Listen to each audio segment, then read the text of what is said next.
Hello and welcome. Today I'm going to show you how to switch seats in a vehicle in Project Zomboid.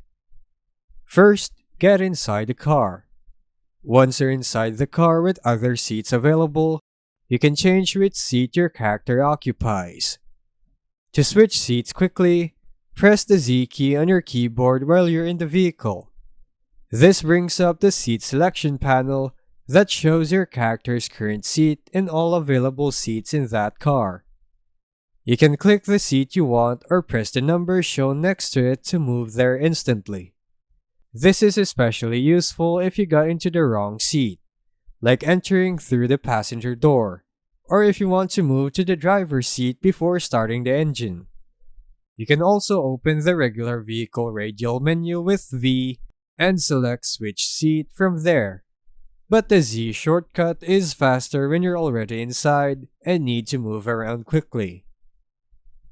And that's how you switch seats in Project Zomboid. Thanks for watching.